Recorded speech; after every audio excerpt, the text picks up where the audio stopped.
Hi there, I'm Paul Belflem and this is Industrial Organization. This presentation is about the capacity then price model.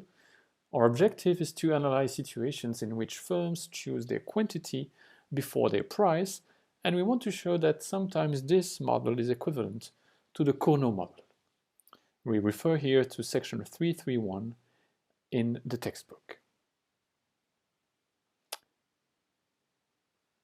What we want to talk about here is price competition when the capacity of the firms are limited. So this starts with the criticism of the Bertrand model made by Edgeworth in 1897. Remember the Bertrand model. There are two firms selling the same product and setting prices at the same time. What we saw previously is that this model leads to a unique Nash equilibrium such that both firms set prices equal to marginal cost, and we also said that this is a kind of paradox because we would expect that because firms are in limited numbers, just two of them, they should be able to set prices above marginal cost. They should be able to have some market power. Okay? You may recall that at the time when we presented this model, we said that this paradox was the consequence of a combination of different assumptions. And among these assumptions, there is the assumption that firms have unlimited capacities. And in particular, if one firm has a lower price, it was assumed that this firm was able to serve all the consumers coming to buy from this firm. Okay, but in reality, and this is the critique by Edgeworth, in reality, firms may not want to have such a large capacity of production. They may be constrained in how much they may be able to sell. Okay, and if there are limited capacities, it means that a firm that has a lower price may have to say no to some consumers who want to buy from it. Okay, and so other consumers will be rationed. They won't be able to buy from the cheapest firm. What happened in that case? This is what we want to analyze here. Okay, so you see here a couple of examples where there are reasons to believe that the producers will not necessarily have a sufficiently large capacity of production or sufficiently large quantity to accommodate all the users, all the consumers who come to buy from them. Okay, so retailers will order supplies well in advance and may not have sufficient supplies to face an increasing demand. Same thing for tour operators who book rooms and in hotels or seats in flights way before the summer, for example. And flights have a number of seats and they become more expensive around Christmas because there is a larger demand at that time, but the capacity cannot be extended. Okay, so to analyze these situations, we build a two-stage model. In the first stage, firms decide how much they will be able to sell, so they choose their capacity of production. And in the second stage, they choose their prices. Okay, so if you want to have an example to fix your ideas, think of the market in Louvain-la-Neuve every Tuesday, and think of a farmer who comes to the market with a number of pumpkins. Okay, so that's going to be the season, and so it has to this seller has to decide how many pumpkins he's going to put in his van before coming to the market at 7 o'clock in the morning. And once the seller is there, well, he will be able to sell up to the capacity of pumpkins he has brought with him, but not much, not more than that. Okay, so the capacity is actually the number of pumpkins it has taken with him on the market, and there is a limitation because once the seller is on the market, there is no way he could go back to his place and bring back more pumpkins if the demand was larger. Okay?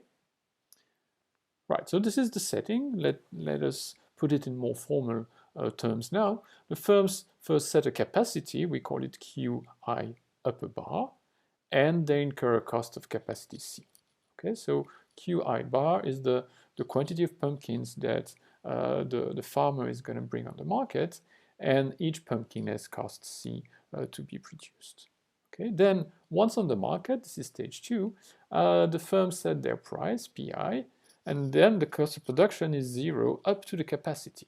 Okay, the pumpkins are there, you don't have no extra cost to sell them, but if you were willing to sell more pumpkins than you've brought with you, well, this is just impossible, so it's as if the cost of selling these extra units were infinite. Okay, the demand on the market is Q of P, which we take as linear here, A minus P. Okay, so that's the demand for pumpkins on Louvain-la-Neuve's market. Okay, this is a two-stage game, and naturally we look for a sub-game perfect equilibrium. This incorporates the idea that when firms choose their capacities in stage 1, they incorporate the fact that the capacities they choose here will condition the prices they will set in the second stage. Okay, so they view, they are forward looking when they choose the capacities. They do it in view of influencing the prices they set later on. Okay, and because firms are forward looking, it makes sense to look for a sub-game perfect equilibrium. Okay, by the way, the model we describe here is a simplified version of this paper by Krebs and Scheikman that was published in 1983. Now, what we want to see is, what we want to take into account is that there is potentially rationing. Okay, so take firm I. If the quantity demanded to firm I exceeds its supply, if consumers on Louvain-la-Neuve's market want to buy more pumpkins than what firm 1 has brought to the market, then some consumers must be rationed. Not all consumers will be able to buy pumpkins from this firm. And the question is, who is going to be rationed? Who is going to buy and who will not be allowed to buy? Okay, so that's a crucial question, and different assumptions can be made according to how this rationing will be organized. In this model, we make one particular assumption. We assume that rationing is efficient. This is to say that the first consumers who are served are those with a higher willingness to pay. Okay, those who have the largest motivation, I would say, to buy the product. Okay, why do we call this efficient rationing? Because if we serve first those consumers, well, doing this will maximize the consumer surplus, which, you remember, is the difference between what consumers are willing to pay and what they actually pay. Okay? Now, this is not a silly assumption because this is what takes place in many situations in real life as soon as a queuing system is put in place or some secondary market is organized. So people buying at a low price and reselling at a higher price to consumers who are willing to pay more. Okay, so after this presentation, I invite you to watch a video and think about why what you'll see in the video is actually an example of efficient rationing. Okay, so let's see what efficient rationing means in our setting. So what we've drawn here is the demand function, okay, or inverse demand function. The price is a function of the total quantity, okay. So you can think of consumers with unit demand ranked by decreasing willingness to pay. Okay, if you go back to one of the first presentations in week 1, this corresponds to example 2. Okay, and in my example here with the Louvain-la-Neuve's market, you would have people willing to buy 1 pumpkin. Okay, and here you've got the consumer with the highest willingness to pay for pumpkins, and there the consumer with the lowest willingness to pay for pumpkins. Okay, now imagine that firm 1 has brought this quantity of pumpkins to the market, Q1 bar. Okay, the demand, this capacity is lower than the demand expressed at price P1. If firm 1 has set price P1, there is an excess demand. Okay, people would like to buy this quantity, Q of P1, but this is larger than the quantity Q1 bar that firm 1 has brought to the market. Okay, so efficient rationing means that those consumers here at the top of the demand function, those consumers with the highest willingness to pay, are those who buy at that price. Okay, and so there is what is called a residual demand for firm 2. I mean, if firm 2, imagine that firm 2 is setting a price P2, well, there is still a demand Q of P2 at that price, which is larger than Q1 bar. And so the difference between Q1 bar and Q of P2 and Q1 bar, this amount here, will be actually served by firm 2. Okay, so just to summarize, firm 1 and firm 2 are setting these prices. Firm 1 is cheaper. Okay, there is a large demand for firm 1, which is Q of P1. But consumers, those consumers, they are here. Those consumers who would like to buy at P1 cannot all be served because only this capacity has been brought to the market by firm 1. Okay, so there is rationing, and our efficient rationing rule supposes that those consumers with a large willingness to pay are those buying at P1, and among those who cannot be served, well, some of them are still willing to pay a price P2 and will go to firm 2. Okay, so as we will see on the next slide, in this situation here with P2 larger than P1 and Q of P2 larger than Q bar 1, well, there is here, this difference here is the residual demand for firm 2. Okay, so this is what is written here. P2 larger than P1, there is a residual demand for firm 2 if P2 is not too large, basically. Okay, now based on that, we can solve the second stage of the game. Okay, so given the quantities or capacities Q1 bar and Q2 bar, we want to see what are the prices P1 and P2 that the two firms will set. Okay, I won't make the whole demonstration here. I just want you to believe me, and if you don't, just check in the book, that both firms will set P star, which is A minus Q1 bar minus Q2 bar. What is this P star? This is the market clearing price. Okay, this is the price that equates total supply, Q1 bar plus Q2 bar, to total demand. Okay, so without going into the details, let us try to make just an intuitive argument as to whether this is actually a Nash equilibrium. Okay, I forgot to say there are some conditions on the parameters that need to be satisfied for this to be true. Okay, again, you can understand where these conditions are coming from by looking into the book. Okay, so just to show that this is a Nash equilibrium, suppose that firm 1 does set this price P star. Okay, and the question is it also a best response for firm 2 to set this price P star? Okay, or in other words, can firm 2 do better by setting a different price than P star? Okay, well, there are two possibilities. Okay. The first we think about, this is price competition, so it's kind of natural to think of lowering the price. Okay, setting a P2 lower than P star.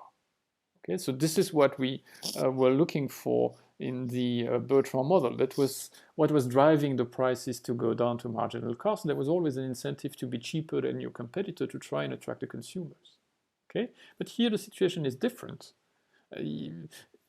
You may want to attract consumers, but you still need to sell something to them, right? And you may be just limited, restricted by your capacity.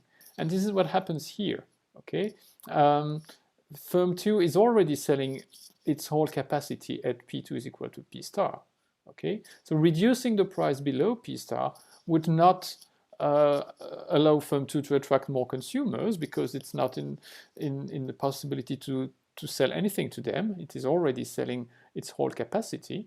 The only thing it would do is to sell at a lower price, the same quantity as before, and so it would decrease its profit. Okay, so it's not profitable to set P2 lower than P star. Okay, now you could think, given the other firm is capacity constrained, maybe it's profitable to raise your price, right? Because you won't lose consumers. They could, well, some of them will no longer buy, but this is, you don't have to fear that they will buy from the other firm, from firm 1, because firm 1 is already selling its entire capacity. Okay, so it may pay to raise your price, but actually it doesn't. Okay, and this is basically what is shown on this small figure here, where we draw the revenues of firm 2, so this is this curve here, against the price of firm 2.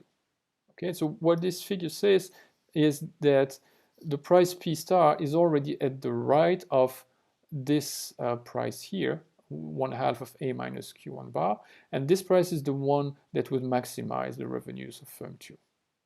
Okay, so going even further on the right here, so setting a P2 larger than P star would make things even worse, because it would decrease the profit of firm 2. Okay, we are indeed on the right of the maximum, so if you go further on the right here, you decrease the profit. Okay, for this to be true, you need these conditions to be satisfied. Right, so I don't want to be longer here. The main message is the following. Under certain conditions, the two firms set a price which is the price that clears the market. Okay, and so that is very important when we move to stage 1, because now we need to ask what are the capacities that they will choose in the first stage. So how many pumpkins will the farmers put in their van before coming to the market, knowing that when they are there, they will set a price that clears the market. Okay? Well, if you write the maximization program at stage 1, so if you replace the price by the P star we have found in stage 2, well, look what you have. This is exactly the same profit function that you would have in the Cournot game. Okay, so they choose their quantities here, and they choose it according to this program, which is the same as in the Cournot game, right? And this is all we wanted to show here. This is our main result in the capacity and price game with efficient consumer rationing and with linear demand and constant marginal cost, plus another condition that was on the previous slide. The chosen capacities are equal to those in a standard Cournot market. Okay, so this result is also reinterpreted by saying that, well, you may say that the Cournot model is not very realistic, and especially because it's not clear where prices are coming from. Okay, well, what this analysis tells us is that in some situations, under some conditions, this Cournot model can be seen as a simplified version of a more realistic model in which firms would choose first the capacities and then choose their price. Okay, it's not always the case. There are a number of conditions that need to be satisfied, and especially you need to believe that the rationing will be done in an efficient way.